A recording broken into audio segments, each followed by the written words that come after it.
Welcome back. Break के बाद एक मरतबा फिर खुश आमदीद और आप सबको एक मरतबा फिर ईद मुबारक। अब हम आपकी मुलाकात जिस मेहमान से करवाने जा रहे हैं उनके बारे में सिर्फ एक जुमला कहना काफ़ी है। वो जुमला ये है कि वो पाकिस्तानी कौम का वक़ार थे, पाकिस्तानी कौम का वक़ार हैं और पाकिस्तानी कौम का वक़ार रहेंगे। बिल्कुल। और उनका नाम जिस तरीके से एक सेकंड कमेंट्री में किस तरह से लिया जाता था उनका नाम? कमेंट्री, अगर ऑस्ट्रेलिया में कमेंट्री हो रही हो तो उनका नाम इस तरीके से लिया जाता था कि वाक़ई यूनुस।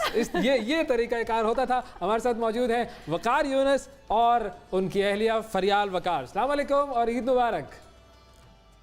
अस्सलाम वालेकुम, आप लोगों को सबको ईद मुबारक हमारी तरफ से। जी उवैस मियां, अस्सलाम वालेकुम। शिफा, आपको भी सलाम और बहुत बहुत ईद मुबारक। वालेकुम सलाम सर, क्या हाल है? ठीक ठाक हैं? सब अच्छा है। ईद थोड़ी सी फीकी थी इस दफा, लेकिन क्या करें। लेकिन overall another day, another beautiful day. हम लोग वैसे तो मनाएंगे ही, ये ऐसा तो नहीं है कि मनाएंगे नहीं ईद, लेकिन ये है कि नॉर्मल ईदों की तरह। और स्पेशली मेरे लिए तो बहुत कम मौका होता है कि मैं घर होता हूँ, और इस दफा जब ईद आई तो इतनी मजेदार नहीं है, लेकिन it's good to be home. तो फिर ये बताएं कि ये वो वाले शौहर हैं जो ईदी खुद ही से दे देते हैं या आपको मांगनी पड़ती है? नहीं ईदी ये खुशी से दे देते हैं, और एक्चुअली वो अब तो बच्चे भी बड़े हो गए तो बच्चे खुद इंतजार करते हैं। ये बताइए कि यहाँ पर जब आप ईद मनाते थे तो उस हवाले से किसी चीज को मिस करते हैं?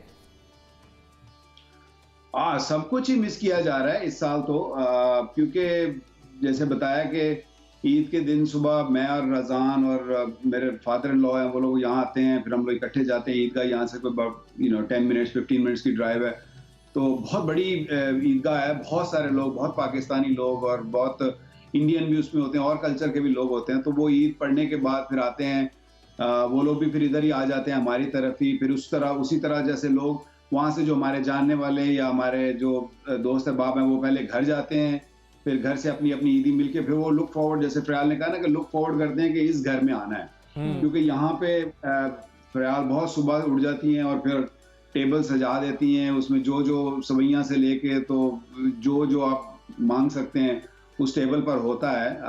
अनफॉर्चुनेटली इस दफा नहीं हुआ, लेकिन हमेशा से ये दरवाजे खुले होते हैं। अच्छा, अब इसमें इस मरतबा ईद पे वही बस मसला है ना कि ये ईद ज़रा अलग है, लेकिन हमने जो लोगों को देखा वो लोगों का रवैया वकार भाई बड़ा अजीब सा था, ख़ास तौर पर पाकिस्तान में, कि जब ज़रा लॉकडाउन नरम हुआ और खुला उसके बाद लोग इस तरीके से बाज़ारों में आना शुरू हो गए जैसे पता नहीं वो शायद बिल्कुल टूटे पड़े बाज़ारों पर। वो समझ में नहीं आया कि उन्होंने क्यों एहतियात नहीं की। ये बड़ी अजीब सी बात थी, और ख़ासतौर पर डॉक्टर्स के लिए तो और ये परेशान कुन बात हो गई, क्योंकि उन्हें लगा कि अब तो और बीमारी बढ़ेगी।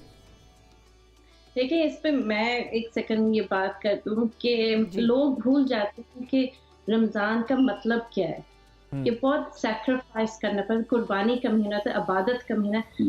इस वक्त हमारी दीन और दुनिया दोनों हमसे ना सादगी मांगती है। बिल्कुल ठीक है, तो लोग ये भूल गए कि सादगी में ही अच्छा है, और उसी तरीके से हमने खुशी मनानी है। खुशी ये कि हमें उन लोगों की मदद भी करनी चाहिए जिनकी नौकरियां खत्म हो गई हैं, जो मतलब कि उनके पास इतना है ही नहीं कि वो अपनी फैमिली के साथ मनाए, या जो लोग अलग अलग हैं, जिसे किसी के रिश्तेदार किसी और मुल्क में है, वो कोई और कहीं और है, उनका ख्याल रखना चाहिए। या नए कपड़ों का या शॉपिंग का, उसमें तो मतलब हमारे दीन का भी और दुनिया के खिलाफ है। बिल्कुल। और स्पेशली जो हालात चल रहे हैं, बड़े अफसोस की बात है। हाँ, मैंने देखे, क्लिप्स भी देखे बहुत सारे में। हम लोग तो बेसिकली पिछले 8 हफ्ते से बिल्कुल घर में बंद हैं। बच्चे भी जो स्कूल है उनका, वो भी कंप्यूटर पे सारा कुछ स्कूलिंग करते हैं। तो हम लोग तो टोटली लॉकडाउन है। तो कभी जब वो सोशल मीडिया पे देखते हैं कि जिस तरीके से झमघट्टा और जिस तरीके से जूं ही लॉकडाउन थोड़ा सा खुला और लोगों ने ऐसे भूखे शेर की तरह जंप मारे हैं दुकानों पे, तो वो थोड़ा सा डर लगता है वो देख के। खौफ आता है कि यार ये कुछ जरूरी था, ये कोई बहुत जरूरी है कि ये करना, क्योंकि हालात अभी ऐसे नहीं है, हालात कंट्रोल में नहीं है, और ये एकदम हालात हाथ से निकल भी सकते हैं। तो काइंडली अभी भी हम अभी भी उसी पे स्ट्रिक कर रहे हैं जो मैंने आपसे गालिबन आई थिंक दो तीन हफ्ते पहले बात की थी कि बहुत जरूरी है हमारे लिए, पूरे मुल्क के लिए, एक एक इंसान, एक एक बंदे के लिए समझना कि खुदारा ऐसा मत करिए, क्योंकि आप सिर्फ अपनी जिंदगी खतरे में नहीं डाल रहे, आप जो आपके गिरदोनवा में आप सबकी जिंदगी खतरे में डाल रहे हैं। किसी एक की वजह से बहुत सारे लोग परेशान और मुसीबत में आ सकते हैं। कभी कभी तो ज्यादा गुस्सा आ रहा होता है देखकर वो वीडियोस और जिस तरह के हालात, लोग जिस तरह की हरकतें कर रहे होते हैं, गुस्सा आ रहा होता है कि यार किस तरीके से समझाया जाए इनको। नहीं, बिल्कुल सही है, बिल्कुल आप सही कह रही हैं। मैं फिर वही कहती हूँ कि कैंपेन्स चलाने चाहिए। देखें कि हमारे प्राइम मिनिस्टर ने इसलिए इस चीज़ को थोड़ा सा लॉकडाउन भी इजी किए, इससे कि बहुत आपकी डेली वेजेस हैं, लोगों के मतलब रोटी नहीं है, खाने के लिए नहीं है। उन्होंने इसलिए तो नहीं खोला ना कि आप जाके शॉपिंग करें और कपड़े पहने और बिल्कुल वो चीज़ छोड़ दें। थोड़ा सा बैलेंस रखना और वो चीज़ हमें समझना चाहिए। मैं तो कहती हूँ कि जितनी हम इस चीज़ की अवेयरनेस कर सकते हैं, लोगों को बताएं। मैं कहती हूँ इसकी सख्ती करनी चाहिए कि कभी हम ना करें। इतने रैपिडली आपके कुछ हफ्तों से या 10 दिन में आपके नंबर्स डबल होने शुरू हो गए, वो कंट्रोल ही नहीं होगा और लोगों को शायद उस वक्त तक नहीं एहसास होगा जब तक उनके अपने कोई मतलब इस तकलीफ से नहीं गुजरे।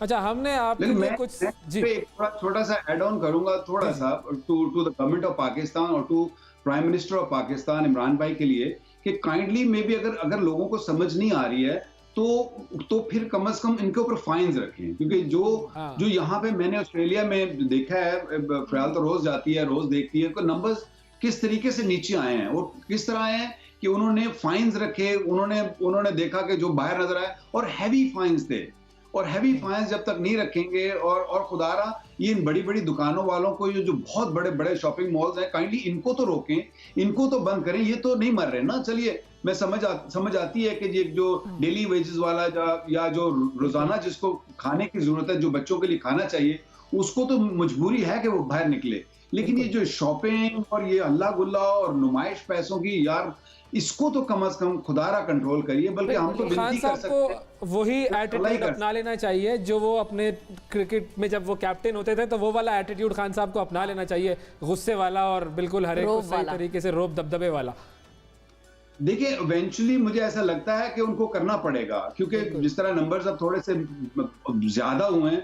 अच्छा किया हुआ, ये नहीं मैं कह रहा कि पाकिस्तान ने बुरा किया, अभी तक पाकिस्तान ने काफी नंबर्स कंट्रोल करके रखे हुए हैं, लेकिन इस पे परसिस्ट करना पड़ेगा, इसको लंबा लेके जाना पड़ेगा ताकि हम इसको जड़ से निकाल सके। जड़ से निकलेगा तो हर इंसान खतरे से बाहर होगा। तो कहीं ना कहीं इमरान भाई को वो एटीट्यूड, वो तरीकाकार या वो गुस्सा या वो कहीं ना कहीं करना पड़ेगा। मुझे नहीं मालूम अभी करेंगे या कुछ देर के बाद करेंगे, पर शायद ऐसा करना पड़े। अच्छा, अब जब उस एटीट्यूड की बात आ ही गई है, तो क्या खान साहब को आपने कभी डांट खाई थी खान साहब से, और कौन सी वो डांट थी जो सबसे ज्यादा आपको याद हो, सख्त डांट? वैसे बहुत सारी थी। मैं उन डांटों को मैं तो समझता हूँ कि मेरे लिए वो इतना बड़ा सबक था, इतनी बड़ी नसीहत थी कि मैं वो जो 4 साल मैं इमरान भाई के अंडर खेला हूँ, फ्रॉम 1989 टू 92 वर्ल्ड कप तक। तो उनका जो, क्योंकि एक बात तो पक्की है कि उनकी नीयत पर कभी भी आपको शक नहीं किया जा सकता, उनकी ईमानदारी पर आप शक नहीं कर सकते। जब आप इस तरह के इंसान के पीछे लग जाते हैं और आप अपनी आंखें बंद कर लेते हैं। मैं बहुत छोटे से शहर से आया हूँ, बिहाड़ी किसी ने सुना भी नहीं, बुरे वाला किसी ने नाम भी नहीं सुना होगा। तो मैं वहां से आया हूँ, तो मैंने तो आंखें बंद करके उनके पीछे लग गया था। तो अल्लाह ताला ने मुझे इज्जत भी दी, अल्लाह ताला ने मैंने सीखा भी बहुत उनसे 4 साल में। तो मैं भी यही कहूंगा कि यार ईमानदारी का तो आपको पता है, थोड़ा वक्त जरूर दीजिए, इंशाल्लाह चीजें ठीक हो जाएंगी। वो तो मुझे तो वो किस्सा भी याद है जो इमरान खान साहब ने एक मरतबा सुनाया था एक जगह पर, कि उन्होंने डिस्कवर किस तरीके से किया था आपको, क्योंकि वो उन्होंने कहा कि जी मैं बीमार था और मैं टीवी देख रहा था, और टीवी पे मुझे एक नजर आया, बहुत ही पतला सा लड़का, कोई लोकल डोमेस्टिक मैच में बॉलिंग करा रहा है, बड़ी तेज बॉलिंग करा रहा है। और फिर मैंने लोगों से कहा कि भाई उसे ढूंढो, बड़ी मुश्किल से ढूंढा गया, तो वो आपकी डिस्कवरी हुई। ऐसा ही हुआ? बिल्कुल ऐसा ही है। इट्स अ लॉन्ग स्टोरी, आपने तो बहुत मुख्तसर करके सुना दी है। किसी दिन मैं पाकिस्तान आऊंगा तो आपके शो पे आके बैठ के पूरी कंप्लीट हिस्ट्री आपको बताऊंगा कि कैसे हुआ। लेकिन ये इसी तरह की स्टोरी है। मैं तो खैर जैसे मैंने कहा कि छोटे शहर से था, किसी ने देखा नहीं था, इतना ही मेरे लिए काफी था कि मैं कदाफी स्टेडियम में आके खेल रहा था। तो उस पर मुझे इमरान भाई का सेलेक्ट करना, और वो भी पहले ही नजर में, it was a dream come true for me. और उसके बाद जैसे मैंने कहा कि मेरा फिर उनके पीछे लगना, आंखें बंद करके उनकी बातों को सुनना, मानना, उनसे सीखना, वो एक मेरे लिए बहुत बड़ा सबक था।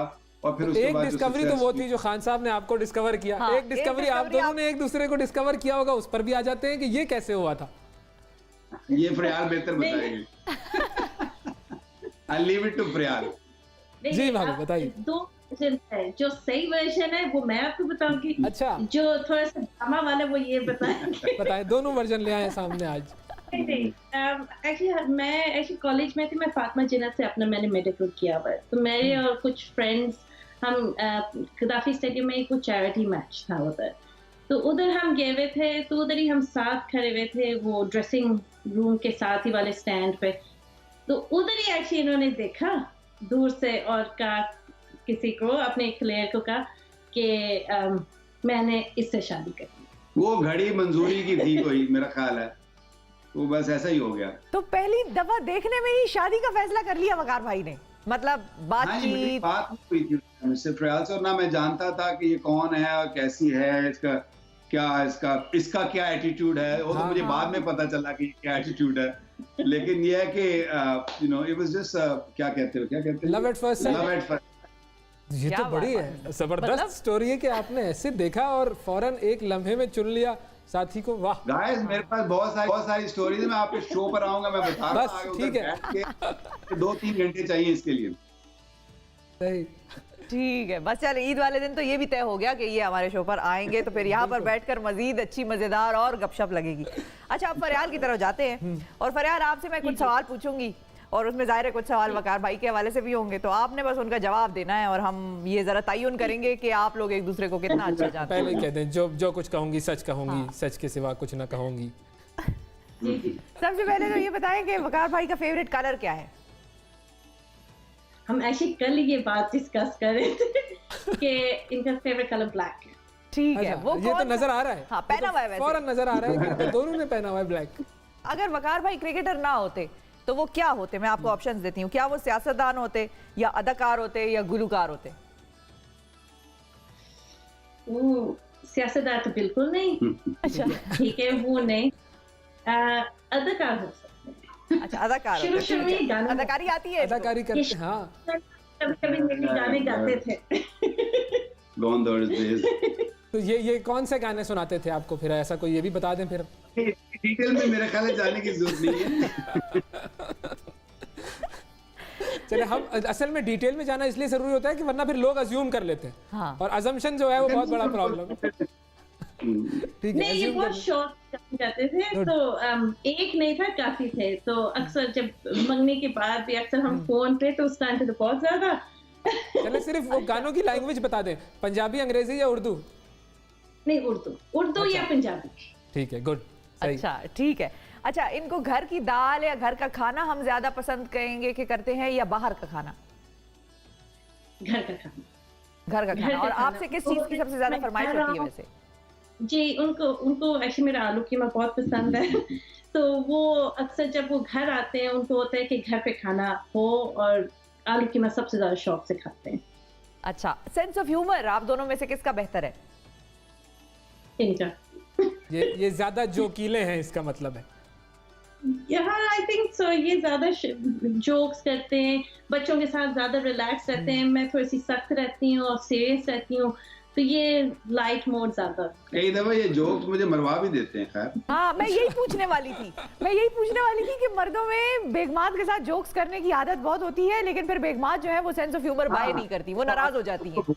कई दफा मुंह से बात निकल जाती है और वो फिर भुगतना पड़ता है उसको। हाँ, नहीं, ये तंग मुझे बहुत करते हैं, स्पेशली लोगों के सामने तो मेरा बहुत तंग करते हैं। तो वैसे तो मुझे अब इनकी आदत का मतलब समझ आ गई है, लेकिन कभी कभी ना फिर मैं नाराज होती हूँ कि आज आपने बहुत ज्यादा मेरे साथ कर दिया। तो वो नाराजगी फरियाल कितनी देर चलती है फिर? हमारी लड़ाई ज्यादा देर नहीं रहती। अच्छा। मैं एक्चुअली इनसे ज्यादा मुझे ना लड़ाई से मैं बहुत तंग होती हूँ। मैं सो नहीं सकती अगर लड़ाई होती है। ये तो कभी कभी सो जाते हैं नाराज होके, लेकिन मैं नहीं सो सकती। तो फिर मैं उंगली देती रहती हूँ, उठें, सुला कर सुलह कर ले। अमन का झंडा आप खुद लहराती हैं, इसका मतलब ये हुआ। ठीक है, ठीक है। हाँ, फिर मैं इनसे जरूर गिला करती हूँ। आपके सही, पास और काफी सवाल जल्दी। हैं या मैं वकार अब साहब की आप तरफ जाऊं? वकार भाई की तरफ जाए। चलें जी, वकार साहब, आपके लिए कुछ सवालात हैं। तो जी जी, आइए। आपने क्या कभी अपने आप को गूगल किया है? बहुत दफा। अच्छा, तो क्या आता है सबसे पहले? वकार's वाइफ। हाँ जो सबसे ज्यादा जुड़ा हुआ शख्स है वही आता है। वाह, क्या। हाँ मतलब यार। जो सबसे ज्यादा सर्च भी कर रहे होते हैं लोग। हाँ सही, ये भी होता है। अच्छा, अगर ये लोग क्रिकेटर ना होते तो क्या होते? शाहिद अफरीदी। शाहिद अफरीदी पॉलिटिशियन होते। पक्के पॉलिटिशियन। उन्होंने तो अभी भी कुछ दिन पहले कहा है कि मैं तो बेरोजगारी खत्म कर दूंगा वजीर आजम बनूंगा तो। हाँ, ये वो लग रहा है कि उसी तरफ जा रहे हैं, शक भी है। सही। अच्छा, वसीम अकरम अगर क्रिकेटर ना होते तो वो क्या होते? Yeah, that's a really tough one. That's a really tough one. Wasim अकरम, क्योंकि हमने तो उनको बचपन से ही क्रिकेटर ही देखा है, और कोई उनकी ऐसा, he could have been a model actually because he likes doing catwalk, he likes doing TV commercials, you know, all these things. I think he'll be he would have been a good model. अच्छा, मिसबाउल हक। मिसबाउल हक मौलवी होते, मौलवी तो खैर वो बन गए हैं। I mean, जो उनकी पर्सनालिटी है, he could have been, you know, I don't know, I can't call him a politician. He probably more bureaucrat, I would say. CSS वगैरह करके वो कुछ हुकूमत चला रहे होते। Because बड़ी humble और बड़ी quiet, बड़ी laid back kind of personality है, सोच के काम ज्यादा करते हैं। इमरान खान साहब अगर क्रिकेटर ना होते तो वो क्या होते? किसकी बात कर रहे हैं? सॉरी, इमरान खान साहब। इमरान खान साहब अब तो खैर प्राइम मिनिस्टर है, तो सोच के बात करनी पड़ेगी। क्योंकि उनकी भी लाइफ में काफी सारी फ्लक्चुएशंस हुई हैं। कहाँ वो, मेरा मतलब है, टॉप क्रिकेटर्स और यू नो डिफरेंट कैरेक्टर थे पहले, फिर then he turn into a very religious man now. I mean, क्योंकि इतनी फ्लक्चुएशन हुई है कि उनको खैर, आई नेवर थॉट कि he would be a politician. मैं हमेशा ये सोचता था कि ये, I mean, very honest cricketer of course, और उसके बाद I thought he would have been a big social worker, which he is, he still is. लेकिन ये पॉलिटिक्स में आना और इस तरीके से करना, that is something, you know, very very different for me, new for me. अच्छा, आपके दौर में कौन सा ऐसा खिलाड़ी था जो टीम में रोजाना नए नए बहाने लेकर आता था? कभी मतलब वर्कआउट ना करने के, या कभी लेट आने के, या कभी लेट आने के? कौन था सबसे ज्यादा बहानेबाज? गाइस, मैंने क्योंकि मेरा टेन्योर खेलने का है, कप्तानी का है, कोचिंग का है, और फिर मैंने ये लीग्स वाले भी कोचिंग की, तो मेरे बहुत सारे टेन्योर हैं। खेलने के किस टेन्योर का सवाल है कि जब मैं कप्तान था, या मैं एज अ प्लेयर था, या एज अ कोच था। प्रॉब्लम कोच जब होगा तो I can assess those guys better, but otherwise it is different. Player तो फिर तो आपको अंदर की बातें पता होती है ना। प्लेयरों में, you know, there are characters, you know, there are so many characters जिनको आपको हैंडल करना पड़ता है। तो मेरे कोचिंग के दौर में of course there were few, you know, Umar Akmal was one of them, very difficult character. Ahmed Shahzad was a tough man to handle at times, but great talent, you know, outstanding talent. Yeah, but sometimes it was difficult to handle them. हाँ, और ऐसा कौन सा था आपके साथी cricketers में जो सबसे अच्छे गाने गाता हो?